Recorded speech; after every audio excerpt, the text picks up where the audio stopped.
হে everyone, আসসালামু আলাইকুম। কী অবস্থা সবার? আপনারা সবাই কেমন আছেন? আশা করি আপনারা সবাই ভালো আছেন।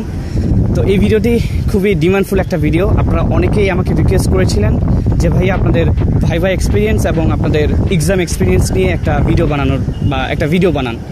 তো আমার সাথে রয়েছে আমার খুবই কাছের একজন জুনিয়র পুনম। ও এখানে বিটেক করছে, তাই না?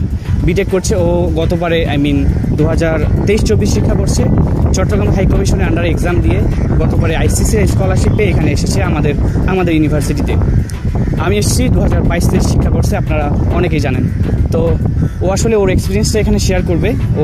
ওর আসলে কী কোয়েশ্চেন করা হয়েছিল এবং ওর আসলে এক্সামটা কেমন ছিল, কী কোয়েশ্চেন ছিল, এইসব সম্পর্কেও আসলে ওর অভিজ্ঞতাটা শেয়ার করবে। প্রথমে তুমি তোমার ছোট্ট করে পরিচয়টা দিবা সবাইকে, যাতে সবাই তোমাকে চিনতে পারে। এরপরে তুমি তোমার এক্সপিরিয়েন্সটা শেয়ার করবা। ধন্যবাদ ভাইয়া আমাকে এই সুযোগটা করে দেওয়ার জন্য, আমার অভিজ্ঞতা শেয়ার করার। আসসালামু আলাইকুম সবাইকে। আমি পুনম চক্রবর্তী। আমি আন্ধ্রা বিশ্ববিদ্যালয়ে বিটেক বায়োটেকনোলজি ডিপার্টমেন্টে প্রথম বর্ষে আছি। আমি 2023-24 শিক্ষাবর্ষে চট্টগ্রাম হাই কমিশনের আন্ডারে আইসিসিআর স্কলারশিপ পেয়েছিলাম। আমার অভিজ্ঞতা বলতে আমরা সবাই জানি যে আইসিসিআর-এর প্রথমে রিটেন পরীক্ষা হয়, তারপর ভাইভা পরীক্ষা হয়। তো আমার রিটেন পরীক্ষা হয়েছিল। রিটেন পরীক্ষাতে ভাইয়া আমাদের 3টে টপিক দেওয়া হয়েছিল।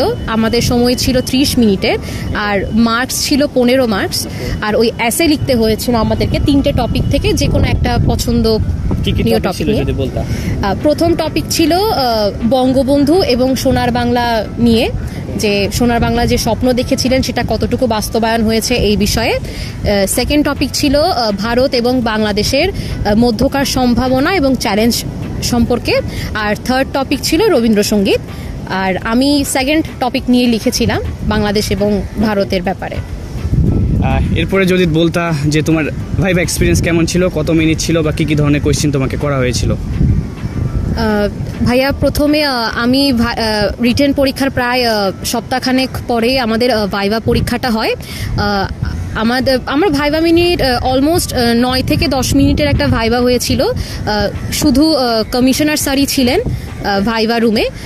ওনার কাছে আমার সিভি, আমার আইসিসিআর অ্যাপ্লিকেশনের পিডিএফ আর আমার রিটেন পরীক্ষার পেপারটা ছিল একটা ফাইলে। তো উনি বেসিক্যালি প্রথমেই জিজ্ঞেস করেছিলেন আমি কোন সাবজেক্টে অ্যাপ্লাই করেছি, এবং প্রথমে আসলে কোয়েশ্চেনগুলো হয় সাবজেক্ট রিলেটেড, যে সাবজেক্টে আমরা অ্যাপ্লাই করেছি সেটা নিয়ে। তো আমার সাবজেক্ট ছিল বায়োটেকনোলজি, তাই উনি আমাকে কেন বায়োটেকনোলজি পছন্দ করলাম, বায়োটেকনোলজির বিভিন্ন terms, genes, genetic, genome, DNA, RNA এসব ব্যাপারে প্রশ্ন করেছেন, বিভিন্ন পর্ব নিয়ে প্রশ্ন করেছেন। তারপর বায়োটেকনোলজি কোন কোন ক্ষেত্রে কতটুকু সুবিধা দিচ্ছে, এটার ভবিষ্যৎ কি, ওই ব্যাপারে প্রশ্ন করেছিল।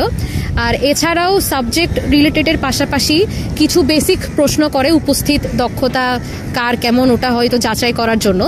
আমাকে টপিকের বাইরেও কিছু প্রশ্ন করা হয়েছিল, যেমন লাই ডিটেক্টিং মেশিন কি, তারপর এটা কোথায় ব্যবহার করা হয়, তারপর আমি ইন্ডিয়া কেন পছন্দ করেছি। সবাইকে করতে পারে। হ্যাঁ, এটা কারণ আরো অনেক ইউরোপ কান্ট্রিতেও সুযোগ আছে, আরো অনেক জায়গা আছে, তাও ইন্ডিয়া কেন, ওটা আমার থেকে জানতে চেয়েছিল। এবং লাস্টে আমি যখন ওনাকে গ্রিটিংস জানিয়ে আমি যখন বের হয়ে যাব, তার একটু আগে উনি আমাকে বললো যে যেহেতু আমার সিভিতে ছিল আমি গান করি, আমি নাচ করি, বা একটা কালচারাল অ্যাক্টিভিটিস ছিল, উনি আমাকে গানও গাইতে বলেছিল। তো মানে যে কোনো ভাইভা বোর্ডে আসলে কমিশনার স্যারের পছন্দ মতোই ওনার কোয়েশ্চেন করবে একটা মানুষকে যাচাই করার জন্য, কিন্তু বেসিক হচ্ছে সাবজেক্ট রিলেটেড কোয়েশ্চেনের উপর আগে একটু নজর দেওয়া উচিত। তারপরে আদার বেসিকগুলো একটু কনফিডেন্সের সাথে হ্যান্ডেল করলে ভাইভা অনেক ভালোই যাবে। এই ছিল ওর ভাইভা এক্সপিরিয়েন্স। জুনিয়রদের জন্য তোমার যদি কোনো সাজেশন থাকে? প্রথমেই যারা এবছর আইসিসিআর অ্যাপ্লাই করবে সবার জন্য অনেক অনেক শুভকামনা। যারা জুনিয়র আছো, যারা বেসিক্যালি বিটেক অ্যাপ্লাই করছো, তাদের জন্য আমি বলবো যে যেই ক্যাটাগরিতেই তোমরা অ্যাপ্লাই করো, সিএসসি, মেকানিক্যাল বা বায়োটেকনোলজি, তোমরা যেই সাবজেক্টটার বেসিক কোয়েশ্চেনগুলা সম্পর্কে একটু জেনে আসবে। ওই বিষয়গুলোর উপরই কোয়েশ্চেন করে, তারপরে কেন ওই সাবজেক্টটা পড়তে চাচ্ছি, ওটা নিয়ে ফিউচার প্ল্যান কি, বা বাংলাদেশে তোমার ওটা নিয়ে প্ল্যান কি, এই ধরনের কোয়েশ্চেন্স করতে পারে। তো ওই ব্যাপারটা আইডিয়া রাখলে আর একটু কনফিডেন্টের সাথে উত্তর দিলে, তারপর ইংলিশে একটা ফ্লুয়েন্সি মেনটেন করলে ভাইভা পরীক্ষা ভালো যাবে। ধন্যবাদ পুনম তোমার এক্সপিরিয়েন্সটা শেয়ার করার জন্যে এবং কিছু সাজেশন ছোটদের জন্য দেওয়ার জন্য। আমরা এত সুন্দর একটা বিচে দাঁড়িয়ে আছি, এত সুন্দর করে একটা ভিডিও বানাচ্ছি। আপনারা যদি এই ধরনের স্বপ্ন দেখে থাকেন এবং আপনারা এই টাইপের একটা সুন্দর জায়গায় দাঁড়িয়ে থাকবেন, আপনারাও ভিডিও বানাবেন, ঘুরবেন, অবশ্যই চেষ্টা করে যান। বাকিটা আল্লাহ ভরসা। অবশ্যই আইসিসিআর বিষয়টা অনেকটাই ভাগ্যের উপর, অনেকটাই লাকের উপর ডিপেন্ড করে। তারপর আপনাকে অবশ্যই চেষ্টা করতে হবে, আপনার সেরাটা দিতে হবে। ভাইবা আসলে তেমন কঠিন কিছু না, আপনাকে বেসিক কিছু কোয়েশ্চেন করবে এবং আপনার সাবজেক্ট রিলেটেড কিছু কোয়েশ্চেন করবে এবং আপনার ফ্যামিলি রিলেটেড কিছু কোয়েশ্চেনও করতে পারে। আমার ক্ষেত্রেও ঠিক তেমনটাই হয়েছিল। আমার ভাইবা ছিল 10 থেকে 11 মিনিটের মতো। সাবজেক্ট রিলেটেড কিছু কোয়েশ্চেন করেছিল আমাকে, আমার ফ্যামিলি রিলেটেড। এছাড়াও আমি আসলে ইন্ডিয়া কেন যেতে চাই, হোয়াই নট ইউরোপ, আমেরিকা, কারণ আমার IELTS ছিল, এটা নিয়ে আমাকে কোয়েশ্চেন করা হয়েছিল, তোমার তো IELTS আছে, তুমি কেন ইন্ডিয়া যাচ্ছ।